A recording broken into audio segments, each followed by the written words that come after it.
हाय। Good evening मेरे सभी viewers और मेरे सभी स्टूडेंट्स जो जॉब में हैं, इधर जो जॉब में जाने वाले हैं। और आज का जो वीडियो है, टॉपिक है, वो है related to the service engineer और सेल्स इंजीनियर। बट यहाँ पे मैं एक्सप्लेनेशन नहीं करूँगा क्योंकि ऑलरेडी मैंने इसके रिगार्डिंग जो भी एक्सप्लेनेशन है ऑलरेडी मैंने मेरे प्रीवियस 2 वीडियोज़ में सारे डाले हुए हैं। तो आप वो वीडियो रिफ़र करो, पहले आप उसको पूरा सुन लीजिए, समझ लीजिए। उसके बाद आज मैं इस टॉपिक में स्पेसिफिकली आपको इस चीज़ के ऊपर ब्रीफ करने जा रहा हूँ कि मल्टीपल टाइम पे क्वेश्चन मुझे आए हुए हैं कि मैं इस फला फला कंपनी में सर्विस इंजीनियर की जॉब बेटर है कि नहीं, फला फला कंपनी में मुझे सेल्स की जॉब मिल रही है कि बेटर है कि नहीं।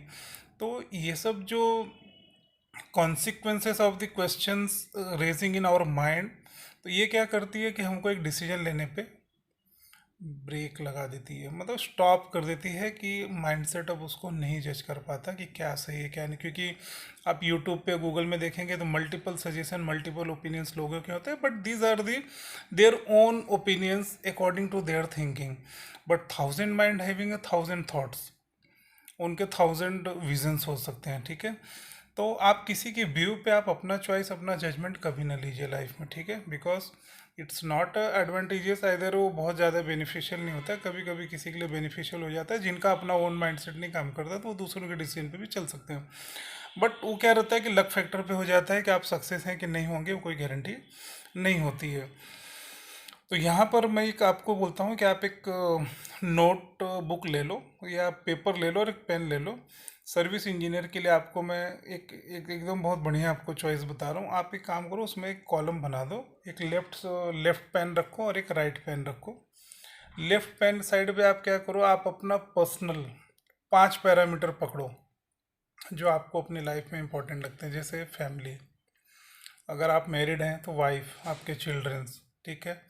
फिर फैमिली टाइम, फैमिली वैल्यू, उसके बाद फैमिली के साथ आपका घूमना फिरना, ये सब चीज़ें पर्सनल आप अपना 5-6 पॉइंट इधर रखिए। और राइट पेन में आप क्या करो, आप अपने खुद के पर्सनल से बाहर आ जाइए। अब उसमें ऑर्गेनाइजेशन से रिलेटेड कि जैसे job value, future growth, salary, incentive, उसके बाद सोशल आपकी लाइफ, वो भी ऑर्गेनाइजेशन के उसमें रखो, क्योंकि सोशल भी आपका उधर ही रखो, पर्सनल उसमें मत डालो। क्योंकि सोशल लाइफ ऐसी होती है कि बहुत लोगों की पर्सनल चॉइस में नहीं आता हो, तो उसको ऑर्गेनाइजेशन से रखो। क्योंकि ऑर्गेनाइजेशन में क्या है, 1000 पीपल के साथ आप उठेंगे बैठेंगे तो आपकी सोशल लाइफ उनसे भी मैटर कर सकती है। इसके लिए सोशल लाइफ को भी आप अपने ऑर्गेनाइजेशनल बोले ही पेन में रखो। तो 4-5 पैरामीटर यहाँ पे पकड़ो, 4-5 पैरामीटर लेफ्ट में पकड़ो। अब क्या करो, अब सर्विस इंजीनियर के स्कोप माइंड को रखो और उसमें सोचना चालू करो, ठीक है। अब अगर आपको लगता है कि सर्विस इंजीनियर में, सपोज एग्जांपल आप दे रहे हैं, आपको दे रहे हैं कि सपोज आपको लगता है सर सर्विस इंजीनियर की जॉब में अगर आपको ऑफर मिला और आपको लग रहा है कि वहाँ इंसेंटिव बहुत अच्छा है आपको, तो उस पर टिक करो। क्यों? क्योंकि अगर आपको लगता है आपको इंसेंटिव की ज़रूरत है सैलरी के साथ में, और आपको लगता है इंसेंटिव आपके लिए बहुत बेनिफिशियल होगा, आप जितना अच्छा टारगेट करेंगे आपको इंसेंटिव मिलेगा, then you have to tick mark कि मुझे ये एक्सेप्टेबल है, ठीक है। सेम लेफ्ट पैन में जाओ और वहाँ पे फैमिली लाइफ का देखो कि अब आप सोचो कि फैमिली लाइफ को आपको कितनी वैल्यूज़ हैं, अब उसको भी टिक मार्क करो अगर आपको जरूरत है। But you have to make a percentage, मतलब उसमें 1 से 5 की रेटिंग डालो हर एक पैरामीटर पे। जैसे फैमिली फैमिली लाइफ, जैसे कि आपका फैमिली है, मतलब सपोज आपकी वाइफ है, तो 5 में से उसको रेटिंग दो, 1, 2, 3, 4। मतलब 1 मतलब आपको बहुत ज़्यादा ज़रूरत है उनके साथ रहने की, फिर 2 में उससे ज़्यादा ज़रूरत, 3 में, 5 में कि मतलब बहुत, मतलब आपको ज़रूरत है कि आप अपनी वाइफ के बिना नहीं रहना चाहते कहीं भी, तो उसको 5 रेटिंग दो। और अगर लगता है आपको चलेगा इधर उधर जाके भी टाइम पास करके, बाहर रह करके भी आप अगर रह सकते हो, तो 1 नंबर दो उसको। तो इस तरह से 1 से 5 में, 5 वाला मतलब हाइयर रेटिंग में रखो कि हाइयर चॉइस में, 1 नंबर मतलब लिस्ट चॉइस, मतलब कि मायने नहीं रखता आपको। तो ऐसे ही लेफ्ट वाले पेन के जो 5 पैरामीटर है और राइट वाले जो 5 पैरामीटर आपने ऑर्गेनाइजेशन रिलेटेड, मतलब आपके खुद के करियर रिलेटेड जो आपके 5 पॉइंट हैं उनको रखो, और 5 अपने पर्सनल वाले रखो। 1 से 5 की रेटिंग देते जाओ। अब यहाँ पे टोटल मार लो दोनों पेन का क्या आ रहा है। अगर आपका इक्वल हो गया तो देन फिर आपको ये हो जाएगा कि अरे यार क्या करे क्या नहीं करे। हम्म तो संभावना है, हो सकती है, बट कुछ चलो प्रोबेबिलिटी कम ही होगी कि दोनों इक्वल आ जाए। बट फेयर रेटिंग करो। हाँ, वो पहले से आप अपना टोटल मत मिलाओ कर यार ये टोटल इतना हो रहा है, क्योंकि वो देखने जाओगे तो आपको दिमाग में फिर बोलते हैं ना असमंजस हो जाएगा। तो एकदम फेयर रेटिंग करो और टोटल मत देखो नीचे, टोटल देखना ही नहीं। 1 से 5 की रेटिंग इधर के पांचों पैरामीटर को करो, 1 से 5 रेटिंग इधर के 5 पैरामीटर्स को करो। जो भी 5-6 पैरामीटर हो, 7 भी हो सकते हैं, आप अपने हिसाब से देख लो। बाद में इनका टोटल करो। अब आप देख लो कि आपका राइट पेन वाला टोटल ज़्यादा है कि लेफ्ट पेन का टोटल है। लेफ्ट पेन का टोटल ज़्यादा होता है तो don't go for the service engineer job, चाहे कुछ भी कंपनी हो। अगर राइट वाला पेन आपका ज़्यादा होता है तो बेस्ट ऑफ लक, आप जाइए, आप अपना ओन चॉइस, अपना ओन करियर देखिए पर्सनल लाइफ के अगेंस्ट में। ठीक है, तो ये जो पैरामीटर है ये मैंने क्या किया है कि कई बार जैसे इंडस्ट्री में हम लोग कई बार जैसे प्रॉब्लम सॉल्यूशन टूल्स वगैरह यूज़ करते हैं, तो उसमें कैसा रहता है ब्रेन स्टॉर्मिंग करते हैं। तो ब्रेन स्टॉर्मिंग करते समय क्या होता है ना कि हम लोग ये सब टूल्स एक डिसाइड करते हैं। That is not a tools, means you can say tools but it's a methodological tools on paper. तो हम लोग क्या करते हैं उस पर एक जजमेंट लेते हैं, तो उस जजमेंट के बेस पे भी हम अपने डिसीजन लेते हैं और काम में आगे जाते हैं। इसके लिए मैंने टूल्स बताया हूँ, तो आप इसको करो, उसमें देखो और आप अपनी ओन चॉइस बनाओ। Really it works. हाँ, मतलब मेंटेलिटी के आपकी मेंटल एबिलिटी भी बढ़ाता है और आपकी थिंकिंग, आपकी विजन, हर एक चीज़ को स्ट्रॉन्ग करता है। जहाँ पे आपको डिसीजन मेकिंग की ज़रूरत हो तो इस तरह की चीज़ें आप जरूर कीजिए। ठीक है, इसी तरह से कोई आपको प्रॉब्लम सॉल्व करना है आपके ऑर्गेनाइजेशन में, तो इस तरीके से आप इस टूल्स का यूज़ करो। अभी चलो, भले मैं सर्विस इंजीनियर में आपको 2 टूल्स बताया कि एक लेफ्ट और एक राइट पेन रखो, तो कुछ कुछ प्रॉब्लम सॉल्यूशन में आपको मल्टीपल पेन्स भी रखने पड़ते हैं कि भाई हर एक का पैरामीटर लिखो, हर एक पेन में देखो किसका टोटल आ रहा है। तो प्रॉब्लम सॉल्यूशन में भी वो हमको हेल्प करती है। ठीक है, अब ये तो हो गई चॉइस आपकी। अब इसको आप देखो आपका क्या टोटल्स आता है, रेशनल्स आता है, उसको देखिए। ठीक है, इसमें फिर अब इंडिविजुअल चॉइस नहीं देखना है कि अरे नहीं कंपनी बहुत अच्छा है तो शायद में भी अच्छा। No no, don't make a such a choice. आप जो मेथोडोलॉजी बताए उसको आप यूज़ करो, उसके हिसाब से you have to make your own decision. इसमें किसी के रिव्यू, किसी के ओपिनियन पे मत जाओ। अभी मैं फिर से इंस्ट्रक्शन देता हूँ, 1000 माइंड, 1000 थॉट्स, 1000 विजन्स हो सकते हैं। ठीक है, तो आपको किसी के रिव्यू और ओपिनियन पे इस मैटर में जाने की ज़रूरत नहीं है। अब आते हैं हम लोग सेल्स इंजीनियर पे। सेल्स इंजीनियर पे कई बार लोग बोलते हैं कि जॉब अच्छा है कि नहीं अच्छा है। मैं ये बोलता हूँ सेल्स इंजीनियर की जॉब अच्छी है, नो डाउट। बट यहाँ पे क्या होता है कि आपको लेफ्ट राइट पैन में डिसाइड करने की ज़रूरत नहीं है, क्योंकि सेल्स इंजीनियर की जॉब कोई बहुत ज़्यादा आउटिंग पे नहीं रहती है। कुछ कुछ ऑर्गेनाइजेशन उनको आउटिंग पे भी भेजते हैं, तो वो ज़रूरत नहीं भी रहता। लेकिन कभी कभी क्या रहता है कि वो क्लाइंट की वैल्यू देखते हैं, कस्टमर का अप्रोच देखते हैं कि उनको हमको कितना रिलायबल हेल्दी रिलेशन रखना है। तो कई बार क्या होता है कि सेल्स इंजीनियर को भी ऑर्गेनाइजेशन भेज देती है उस पर्टिकुलर कस्टमर के पास कि आप वहाँ पे जाके डील करके आओ, उनको जो भी डिस्कशन हो, आउटकम हो, वो अच्छे से अच्छा उसको करके आओ। बट सेल्स इंजीनियर की जॉब मैटर कहाँ करती है कि आपका ऑर्गेनाइजेशन वैसा होना चाहिए, मतलब एक स्ट्रांग मार्केट होल्ड होना चाहिए उनका। उनका आप कस्टमरशिप देखो कि वो कितना उनका डिलीवरीज है ईयरली बेसिस पे, कितना उनका टर्नओवर है। वो ये 3-4 चीज़ें फोकस करो। पहले ऑर्गेनाइजेशन देखो और उनका कंज्यूमर बेस्ड अप्रोच कितना है, कि मतलब उनका मार्केट में कंज्यूमिंग कितना हो रहा है। अब पता चला है कि जैसे कोई इंडस्ट्री है बहुत अच्छी, ठीक है, मान लिया। अब उनका कंज्यूमरशिप कैसा है कि वो एक कोई बड़े प्रोजेक्ट पे काम कर रहे हैं कि जिसमें लगता है कि साल भर में 8 या 10 मशीन बना के वो कस्टमर को बेच रहे हैं। तो ऐसी जगहों पे सेल्स इंजीनियर का फ्यूचर कुछ भी नहीं होने वाला, इट्स टोटली ज़ीरो। ठीक है, इट्स टोटली ज़ीरो। आपको वहाँ पे कोई बेनिफिट एक्स्ट्रा नहीं मिलने वाला है, ना आपको फ्यूचर ग्रोथ मिलना है। इसमें कैसा करना है, आपको कंज्यूमर बेस पकड़ना होगा। अब इसे कंज्यूमर बेस है, सपोज करो कि एग्जांपल है कि कोई एक कंपनी है बड़ी, ठीक है। अब वो कुछ स्पेसिफिक टाइप का एक मतलब केमिकल बना रहे हैं जिससे आपकी गाड़ी चमक जाए मस्त एकदम। तो इसमें जो सेल्स इंजीनियर होगा उसके लिए मायने रखेगा। क्यों? क्योंकि एज अ कंज्यूमर बहुत बड़ा ह्यूज मार्केट रहेगा इस चीज़ के लिए, क्योंकि काफ़ी ओपन है। क्योंकि ऑटोमोबाइल्स इतने हैं लोगों के पास कि कुछ सालों के बाद गाड़ियाँ पुरानी हो जाती हैं, उनके कलर डिस में मतलब बोलते हैं ना मैट फिनिश हो जाती है, डिसकलरेशन हो जाता है। तो ऐसे केसेस में क्या होता है, सेल्स इंजीनियर बहुत मायने रखता है, क्योंकि ये कंज्यूमर बेस्ड है और इनका स्कोप बहुत ज़्यादा है, क्योंकि कस्टमर बहुत हैं इसके लिए। लॉट ऑफ अपॉर्चुनिटीज़ अवेलेबल होती है, तो यहाँ पे सेल्स इंजीनियर को बेनिफिट मिल सकती है।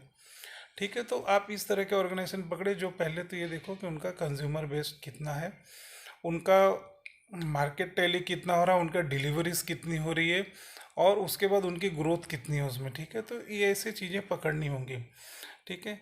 अब जैसे मान लो कोई कंपनी है, वो पता चला महीने में एक मशीन डिलीवरीज है उनका, मतलब चलो आउटपुट ही उतना है कि बहुत बड़ी मशीन बना रहे हैं, सपोज करो कि जेसीबी है या उससे बड़ी कोई मशीन बना रहे हैं, पोकलेन वगैरह। अब तो आपको पता है कि वो महीने में 50 पोकलेन डिलीवरीज कर रहे हैं, तो आप समझ जाओ ना कि 50 पोकलेन ऑल ओवर इंडिया में अगर उनकी डिलीवरीज 50 पोकलेन हर महीने बेच रहे हैं, तो आप समझ जाओ सेल्स की वैल्यू उसमें क्या मिलेगी आपको यार। क्योंकि पोकलेन लेने के लिए जिसके पास करोड़, 1.5 करोड़, 2 करोड़ का लागत होगा वही लेगा। नहीं तो आजकल तो क्या है, पोकलेन जैसी भी लोग second, third and fourth hand में बेचते रहते हैं और कमाई अच्छी कर ले रहे हैं। तो ऐसी कंपनी में आप सेल्स में जाओगे तो आपको कोई स्कोप नहीं है। क्यों? क्योंकि ये जो प्रोडक्ट है ना, ये सालों साल चलते रहते हैं, और लोग इसको second hand, third hand, fourth hand, fifth hand, six hand में बेच बेच करके भी लोग बिजनेस कर रहे हैं और कमा रहे हैं इससे। तो यहाँ पे आपको स्कोप नहीं है सेल्स के लिए। ये तो मार्केटिंग वालों के लिए हो जाता है कि एक बार उनकी मार्केटिंग हो गई स्ट्रांग, और एक बार कस्टमर से उनका रिलेशन जम गया, तो इसमें सेल्स की ज़रूरत नहीं, लोग खुद जैसे भी खरीदने चले जाते हैं, डायरेक्टली लेके अप्रोच लेके कंसल्टेंट के थ्रू या किसी एजेंट के थ्रू ले लेते हैं। आपकी ज़रूरत नहीं रहेगी सेल्स इंजीनियरिंग को बार बार, ठीक है। तो सेल्स वालों के लिए यही सजेशन है कि आप डिलीवरीज देखो, मार्केट का उनका वैल्यू देखो, और उनका टर्नओवर कितना है, और वो सालाना उनको कितना अप्रोचेबल मार्केट वैल्यूज़ है उनकी। तो इस पे आपको डिसाइड करना है कि आपको सेल्स इंजीनियर की जॉब किस कंपनी में लेनी है। अब मैं इंडिविजुअल कंपनी का तो उदाहरण नहीं दे पाऊँगा।